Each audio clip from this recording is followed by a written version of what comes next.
बड़ा दुख होता है, जैसे राधिका खेड़ा को पार्टी छोड़नी पड़ी, या रोहन गुप्ता ने पार्टी छोड़ी कांग्रेस से, या अभी गौरव वल्लभ ने पार्टी छोड़ी। अच्छा, ये लोग, मैं कह रहा हूं, ये लोग अपनी पार्टी के फेसेस होने के साथ साथ यही तो है आपकी फर्स्ट लाइन ऑफ डिफेंस किसी भी पार्टी की। राहुल गांधी थोड़ी आ रहे हैं जवाब देने के लिए, या मोदी जी थोड़ी जवाब दे रहे हैं किसी सवाल का। कोई सवाल इनकी पार्टी से होता है तो ये लोग जवाब देते हैं। लोगों को लगता है कि यही जिम्मेदार है इन केसेस में। सौरभ अगर देखें, और ऐसे लोग जब पार्टी छोड़ते हैं अपने, में कहता हूं, तो बहुत बड़ी बात होती है, बड़ा नुकसान रहता है। और सामने वाली पार्टी उसका भले बहुत ज्यादा इस्तेमाल प्रवक्ता के तौर पे ना भी करे, तो शुरू में तो नैरेटिव के तौर पे तगड़ा चोट देती है। जैसे इन केसेस की बात जिनका नाम आप ले रहे हैं, इसको अगर देखें तो कांग्रेस पार्टी के मीडिया सेल में 2 कैंप है अभी। अच्छा। पहले वहां पे रणदीप सुरजेवाला सब कुछ संभालते थे। हाँ। तो उनके जो लोग थे, अब जयराम रमेश के कमांड में सारी चीजें हैं, तो जो उनसे जुड़े हुए लोग हैं वो अपने आप को अलग थलग पाते हैं। और उनकी जयराम रमेश पहले मीडिया हेड थे, वो रणदीप सुरजेवाला पहले मीडिया हेड थे, और उनसे जुड़े हुए सारे प्रवक्ता, उनसे जुड़े हुए लोग उनसे इंस्ट्रक्शन लेते थे, उनके कमांड पे चलते थे। वो साइडलाइन हो गए, वो एकदम से साइडलाइन है। और जो भी नाम आप देख रहे हैं, ये सब उस कैंप के लोग हैं जिन्हें अब झटका लगता है जयराम रमेश के कैंप के साथ वो ठीक तरीके से एक एग्जांपल मैं देता हूं, मैं क्योंकि देखिए पर्सनल बातें इसलिए मैं नाम नहीं ले सकता, वरना इस प्रोग्राम में हम कुछ छुपाते नहीं उससे। मेरी एक बार एक कांग्रेस की प्रवक्ता से बहुत हॉट टॉक हो गई, बहुत ज्यादा, मतलब काफी था, और 5-10 मिनट तक, 15 मिनट तक चलता रहा। क्या उसके बाद आप सोचेंगे मुझे पहला फोन किसका आया उसके बाद? कांग्रेस पार्टी के दूसरे प्रवक्ता का। हाँ, बोले होंगे कि बहुत बदतमीज है वो।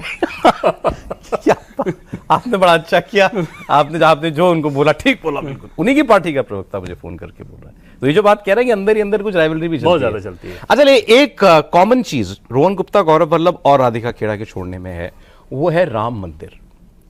कि हमें राम मंदिर की प्राण प्रतिष्ठा में जब कांग्रेस ने न जाने का फैसला किया और उसको डिफेंड करना पड़ा, तो हम लोगों से नहीं, वो काम हमसे नहीं किया गया। राधिका खेड़ा तो इनफैक्ट ये कह रही है मैं राम मंदिर गई थी, और राम मंदिर से लौटने के बाद से कह रही है मेरे साथ दुर्व्यवहार शुरू हो गया। Is it believable to you?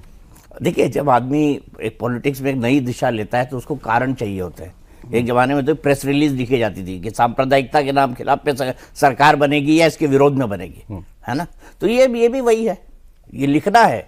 अब वो कितनी कमिटेड है राम मंदिर के लिए, रोहन कितने हैं, गौरव वल्लभ कितने हैं, ये उनकी व्यक्तिगत। नो, बट सवाल मेरा ये है, क्या ये एक क्या अच्छा कांग्रेस इतनी एंटी फिलहाल राम मंदिर को लेकर के हो गई है कि अगर उनकी पार्टी का प्रवक्ता कह रहा है कि मैं इसके खिलाफ नहीं बोलना चाहता, तो वो उसके साथ दुर्व्यवहार करे?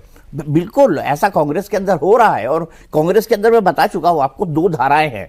जो एक चाहती थी राम मंदिर, बड़ा तबका, राहुल गांधी बिल्कुल नहीं चाहते थे नहीं जाए, क्योंकि ये विचारधारा की लड़ाई है। और हम ये डिस्कस कर चुके हैं इसी शो के अंदर कि कांग्रेस अब बहुत हद तक प्रो लेफ्ट हो गई है। भाई, आज तो आचार्य प्रमोद कृष्णम ने लेकिन बम ही फोड़ दिया।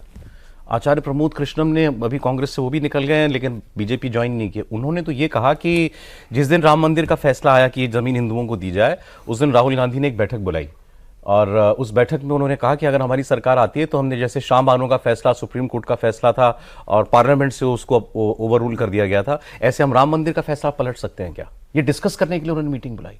अच्छा, मेरे लिए ये बात यकीन करने लायक नहीं है। कुछ भी हो भाई, राहुल गांधी देश की राजनीति से इतने अनभिज्ञ हो सकते हैं क्या, या मुस्लिम वोट के लिए और माइनॉरिटी वोट के लिए इतने भूखे हो सकते हैं कि वो राम मंदिर का वो फैसला जिसने 500 साल का झगड़ा खत्म कर दिया, और देश के 100 करोड़ हिंदू कितने खुश थे उस दिन, और वो चाहे वो बात कर रहे हैं कि हम आएंगे पावर में तो इसको पलट देंगे?